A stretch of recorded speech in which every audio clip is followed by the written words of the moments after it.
my God. Sige. Ay, sige. Thank you.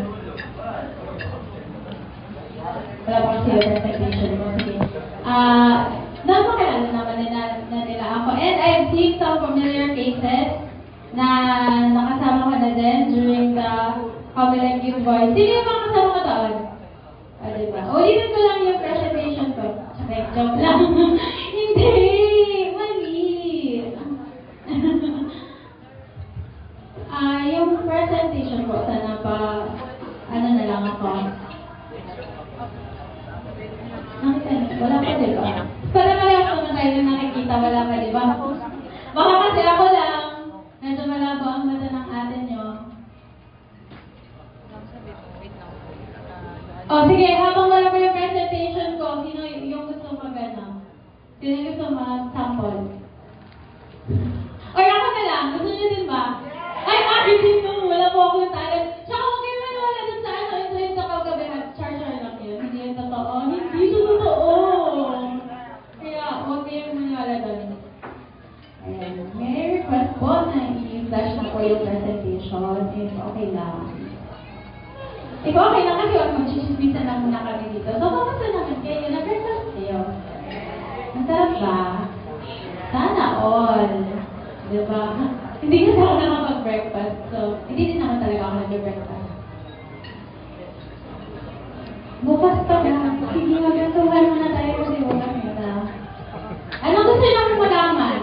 Sige, bago tayo mag-dive in, sige, hihingi muna ako sa inyo ng mga look forward nyo na gusto nyo malaman sa topic ko today. Anyone? Nakinig ba kayo dun sa intro? Nakinig kayo sa intro?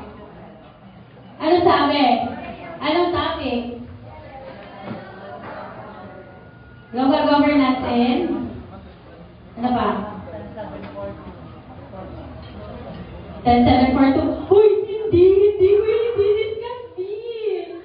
10742, saka na lang, pag matalino na ako. Parang hindi naman, no? Wala pa rin pala. Sige, insight, ano gusto niyong malaman? Pag at least makapag-prepare na ako, kasi baka yung questions ko, hindi ay yung mga questions niyo, wala naman pala sa presentation ko, uwi na lang si ma'am. Sige lang, tabangan niyo lang po muna. Sige, wala! Parang ba, hindi naman nag-direct ko sa mga person. Hello! Wala na lang kayong question? Kahit ano? Or kahit look forward nyo na lang? Ay, surprise yung question niya sa akin. Wala ulit, surprise me. Ay, surprise you. Wala, hindi ako surprise you. Surprise me! Ayan. Sige. Kakanta pa muna ako? Ay, saya ako! Wow, total performance pala kung gusto ninyo. Wala po akong talent. Ang talent ko lang ay magsalita. Kaya talent ko kaya mong pahabain ng isang slide ng isang oras. Hanggang sa makatulog kayo. Ganun, mga ganun level lang. So, ganun lang mga, ano lang, talak-talak lang talaga. So, makikita nyo talaga. Pero hindi lang ako, hindi ganun. Tanong na mag-intindihan nyo. Or, tapos disclaimer pala, yung mga legal term ko, baka hindi nyo na-intindihan masyado. Kasi, galing ako kabila. So, may mga words na hindi ko maintindihan na sinasabi nyo, please guide me na lang or sabihin nyo na lang sa akin kung aking ibig sabihin. Para kaintindihan naman tayo dito. Ay, wala. Kaya first, bago magsimula, baka talaga may questions po kayo. Wala pa naman. Wala pa kayo mabubo. She is from the ILG Catanduanes. As under si Ma'am ni Sir Odalito, if I'm right, diba? Ayan, diba sa mga nabanggit ni Sir ni PD Razal kahapon, baka may mga gusto kayong itanong. Campers! Hindi sila nakinig kay PD. Yes, parang talaga sila nakinig kay PD kahapon. Kaya ako pala yung magtatanong kung nakinig kayo kay PD. Ano yung sila kay PD? Ako din pala hindi nakinig. Pala tayo. Ito tayo. Ayan, so... Ayan, parang pagdaan, kaya information na nakala.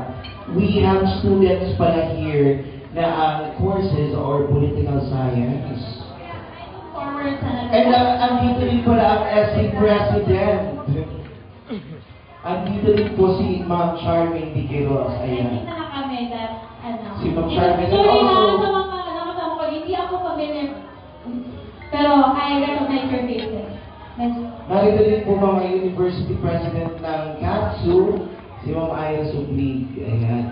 Which happens to be also a political science student. Ayan. Parang sinasakot tayo ng mga polsay ngayon. Isang naka-uniform, dalawa, tatlo. Tatlo lang ba polsay na naka-uniform? Dalawa, tatlo. Hindi po kasali yung sa org team na graduate na.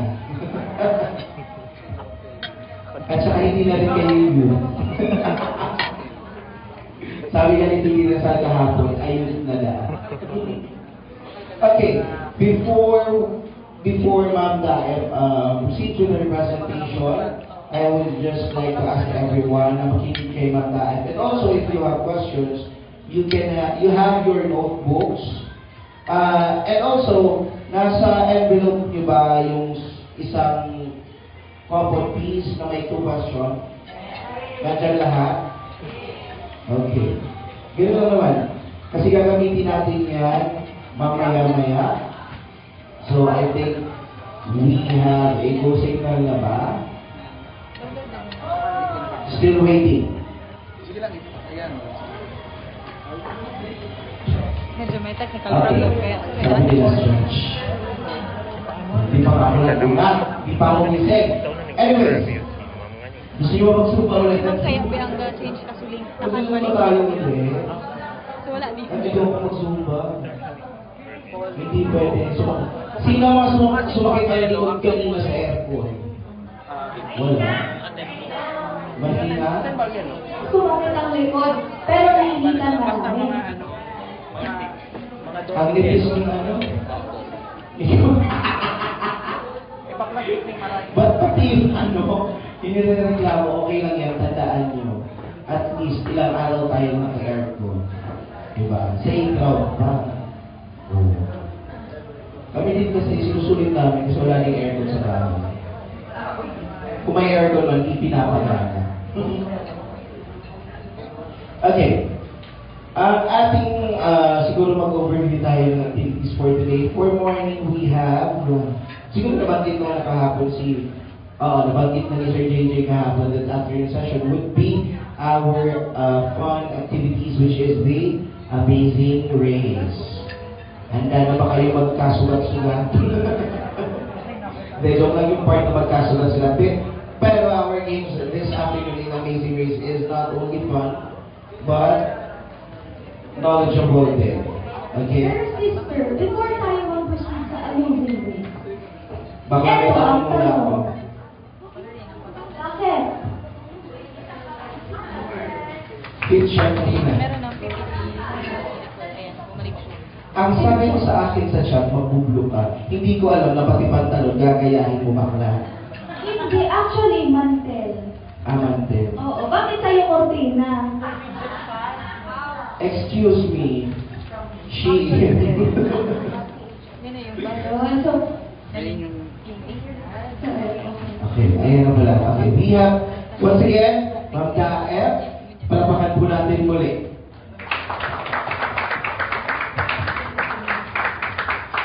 ayan, may ano ka lang kanina. Ayan, so, before we start, ang topic ko po is Introduction to Local Governance, Youth Participation in Governance, and Local Development Planning. So, sino yung may idea about local governance? Ano sa tingin nyo, when it comes to, when local governance is Local governance covers, like, example, LGU, which is, local, it means within this, like, with Kapandanes, and yung mga under sectors na are the SKs and, yung, Kapitan and Kagawa. Yes po. correct? Sino ba? Ako, yan na po siya. Ano dito? Kahit ano, kung ano lang yung, Si Jim po. Ano What comes into your mind kapag naririnig nyo yung salitang local governance? Ano ba? Wala na? Sige, so let's deep dive into what local governance is. Hindi nila ako. Next po. Wait lang lang. Apa. Hindi siya. Next po. Ayan. So, sabi, ang local governance is a process by which local government units, provinces, cities, municipalities, and barangays exercise powers and responsibilities to manage their local affairs.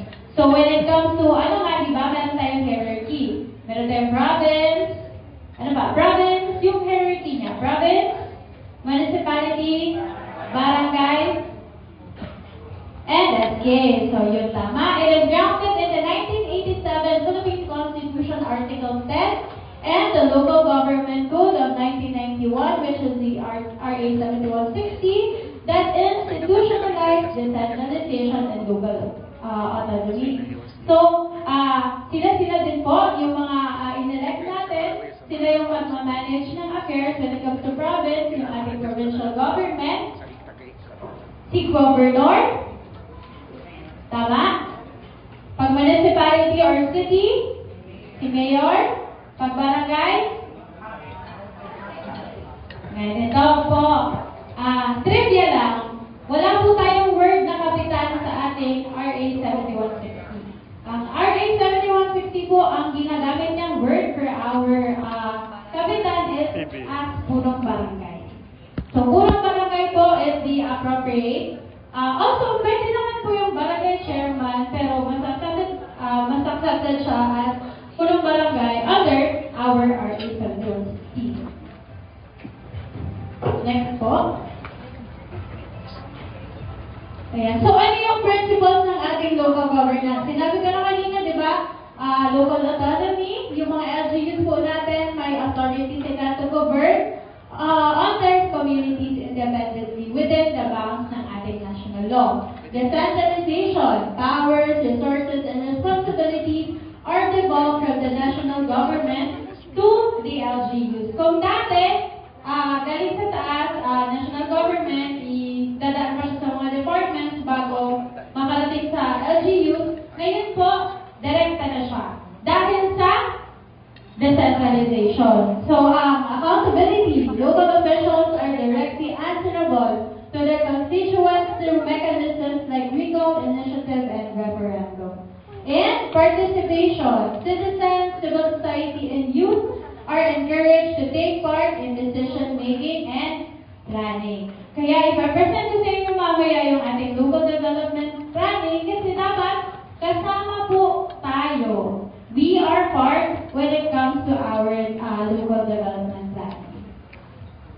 So sabi ng ating 1987 Philippine Constitution, which is the highest of the land, Section 13, the state recognizes the vital role of the youth in nation building and shall promote and protect their physical, moral, spiritual, intellectual, and social well-being. It shall inculcate in the youth patriotism, nationalism, and encourage their involvement in public and civic affairs.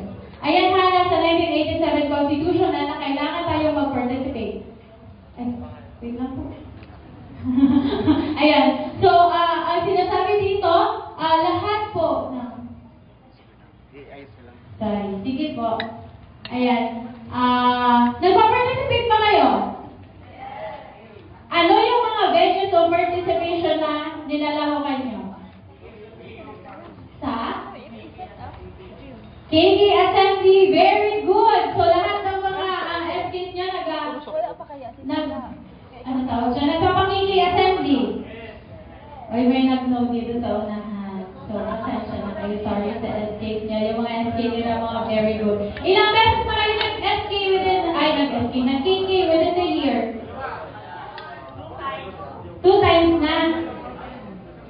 Opo. So, for the year, 1 pa lang. Pero okay lang naman kung 2 times na kasi pumasok naman na tayo sa second quarter second sem. So, isang first sem, isang second sem. So, ganun po dapat tayo ng KKK. So, binibigyan pa kanila kayo ng venue para magsalita.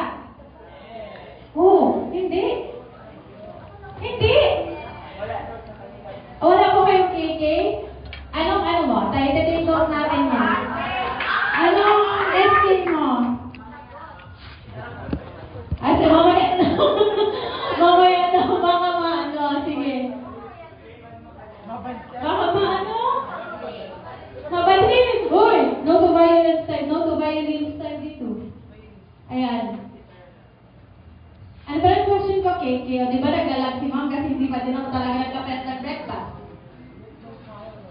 So ngayon po, yung participation, di ba, mali din ang spelling. Sino gumawa nito? Participation. Participation in local governance. So ngayon po, makikita niyo sa graph, every level ng ating government, we have participation. Ayun, di ba? So the position in SK in local governance. Pagdating po sa province, we have our... Yan. Anong part si SK?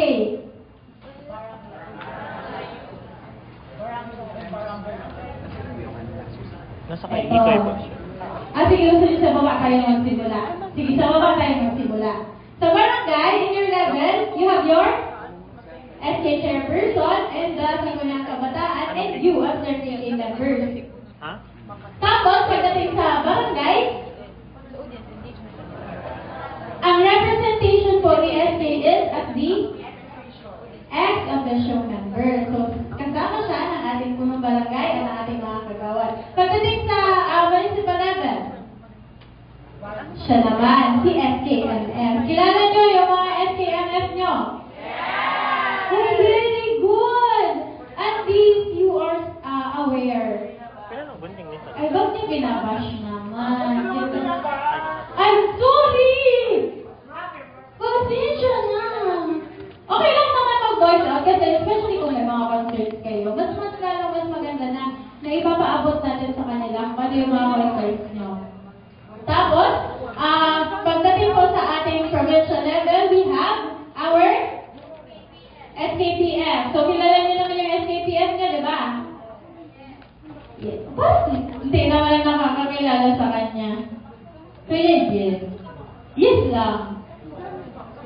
Ayan. So, ayan ang katipunan ng kabataan. Natingin niyo kung bakit mga superheroes ang nandyan.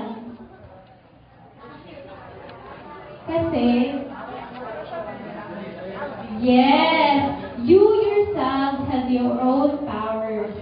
Nasa sa inyo ang beat daw. Nasa sa inyo daw ang beat.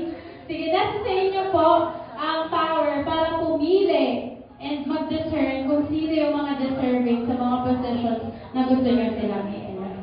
Ngayon, bakit? Kasi hindi lang po sila. Hindi lang yung mga in-elect natin, yung may tuturing natin superheroes. You yourself can be your own superheroes, especially kapag nag-participate kayo. Especially kapag inuna natin yung mga concerns ng mga SKs natin, ng mga kabataan, you can be the voice of this child. The voice of voiceless daw. Ayan. So, katipunan ng kabataan po, ayon sa ating revised IRR number, RA 10742 as amended, hindi ko yung kabisado. There shall be in every barangay a KK to be composed of all citizens of the Philippines residing in the barangay for at least 6 months who are 15 but not more than 30 years of age who are duly registered in the list of voters of the Commission on Elections and or based on the list of members of the KK under the custody of the Secretary of the SK. May narinig ako kahapon, may SK Secretary tayo dito. Sino? Ikaw. So, ready ka ba sa pinasukan mo? Sorry, nagbagal ako doon. Ready ka ba sa pinasukan mo? Yes. Aware ka? Complete ang report? Talaga? Sige, very good. Kung dahil dyan, so complete ang reports mo. May shoutout ka sa akin. Sorry. Shoutout. Ayan. So, ang katipunan po ng kabataan, you elect the SK chairperson and ilang SK members? 7. Very good. Pero may mga instances na ang barangays natin, nakikita ko yung reaction niyang, diba? Wala. Kaya dapat, encourage na kung tatakbo kayo, at alam nyo kung ano yung mga responsibilities. Bago doon, kung hindi ako nag-encourage ng, ano tawag dyan? Sa inyo ba yung word na naguyod lang? Tama. kasi tinaguyod lang. Hindi ako nag-encourage ng gano'n. Kasi kapag, ay, si best friend ko, uy, ako man, gusto ko mag-SK member. Kasi sa friends ko niya ako doon, sa circle ko niya ako doon, gusto ko part din ako. Hindi po gano'n. Before you decide into stepping up for your SKs, dapat alam nyo kung ano yung responsibilities nyo, yung duties nyo na kaibukan, di ba? Na kailangang gampanan. Okay?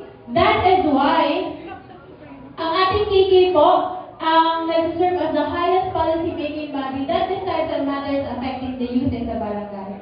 Hence, the SK must consult and secure the concurrence of the majority of the KK members in the formulation and approval of all its policies, plans, programs, and activities that can promote the welfare of the youth, such as the Comprehensive Barangay Development Plan. Yung mga SKs nyo, merong CBYDP. Hindi nyo alam. Paano nyo malalaman? It's on their Sangguniang Kabataan Full Public Disclosure Board. Makikita nyo doon kung meron silang CBYDP, ABIP, and other documents na kailangan para para makita nyo kung nag-function ba ng maayos yung SK. Yun yung isang avenue para makita nyo kung ay updated ba si SK sa ganito, updated ba sila nito. Ay, nagbasa sila ng ganitong resolution, hindi kami aware. May pa-assistance pala, hindi kami Cover na aware. muna for Paul. So, gano'n. Hanapin nyo yung mga, doon kasi ang ating SKFDP, dapat nasa conspicuous places naman siya. So, available siya, madali siyang makita ng mga constituents, and parang aware kayo. So, dapat, that is the role of the SK na dapat aware din yung kanyang mga constituents when it comes to our SKFDP. Para at least alam nyo kung saan napupunta yung inyong mga SK funds. Ilan yung SK funds natin? 10% Yes! Very good. Ang tatalinin nyo naman.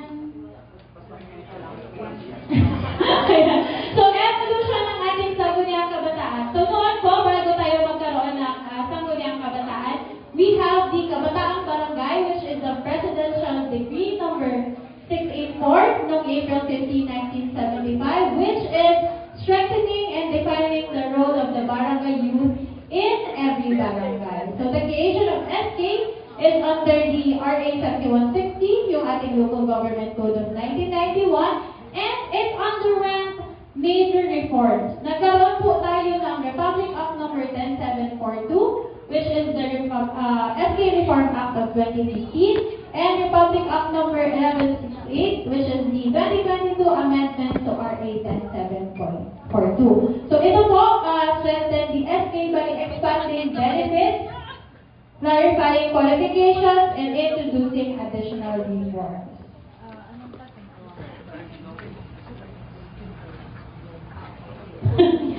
Next po, ayun. So, paano magkakaroon ng Sangguniang Kabataan? So, sa bawat barangay daw po, dapat meron tayong isang SK chairperson, 7 SK members who shall be elected by the registered voters of the Katipunan ng Kabataan. The Sangguniang Kabataan chairperson shall, with the concurrence of the majority of the Sangguniang Kabataan members, appoint from among the members of the Katipunan ng Kabataan as secretary and treasurer. So, nangyari po ba yan? Yung appointment ng ating secretary and treasurer. Secretary na ang meron tayo dito na wala tayong treasurer. Kasi, kapag nag-appoint or kapag may mga additional qualifications pa po. Hindi lang kasi gusto ni SK na, sige, ika na lang ang maging ika na lang ang maging secretary ko, siya na lang ang maging treasurer ko. Hindi po ganon. You have to also see or determine the qualifications po ng magiging treasurer and SK secretary. Nag-gets po? Chike, di ba? Galing. Hindi niyo na nakita nung walang batch ng voice. We have our Sangguniang Kabataan, revised RRR Rule number 2, Section 8. So, si SK Chairperson ay si Captain Derek. Wala pa akong bias kay Captain Derek. Kilala niyo ba sila? Sige, kailangan nyo naman sila. So, ayan, ang SK chairperson natin. Si Iron Man, ang treasurer kasi marami siyang pera. Sana all. Gusto ko din. Next po, ayan. Ay, next na siya. Meron pa po. Ayan. So, ano po yung mga rules ng ating mga sangguniang kabataan? Una, dapat they formulate the CBYDP or ang ating Comprehensive Barangay Youth Development Plan, a 3-year rolling plan created in consultation and concurrence of our KK. This plan is the basis for preparing our annual Barangay Youth Investment Program. So makikita niyo po dun sa board niyo, yung annual po is slice lang ng ating CBYDP. So imposible naman na ang isang SK within the term ay hindi nakapag-formulate ng CBYDP. I mean, walang kahit isang compliance dun sa ating SK for Public Disclosure Board. Diba? Kasi you have 3 years, so kapag meron kang annual, ABIP, and may CBYDP ka, dati ka nang may 2 documents. So hindi magiging non-compliant yung barangay mo. Diba? So ang comprehensive barangay youth, sabi ko nga kanina, 3-year rolling plan, na dito po nakalagay kung ano yung mga project, programs, and activities na sasagot sa mga issues ng kabataan. So this, in consultation and with concurrence po sa inyo as the KK and anchor sa ating Philippine Youth Development Plan and ang ating local youth development plan in your own provincial, city, and municipal level. Sabi ko nga kanina, ang annual Barangay Youth Investment Program ay slice lang po ng ating comprehensive Barangay Youth Development Plan. Dito, specific programs, projects, and activities and corresponding project costs, including the necessary fund flows to approximate the reasonable timing of the release of funds. Dito, makikita nyo na po mismo sa inyong ad-view kung ilan yung cost ng isang project or program. So, dapat maging matanglawin. Tignan natin kung ano yung mga nasa ating SKSDP board. Also, yun nga, sinabi ko kanina, nag-appoint si SK ng Secretary and Treasurer within po 60 days from the assumption ng ating elected SK officials. They shall be appointed by the SK chairperson subject to the concurrence ng ating SK members. Draft their internal rules and procedures which shall govern the organization and operation of the SK. This shall be drafted within the 60 days from the assumption of office.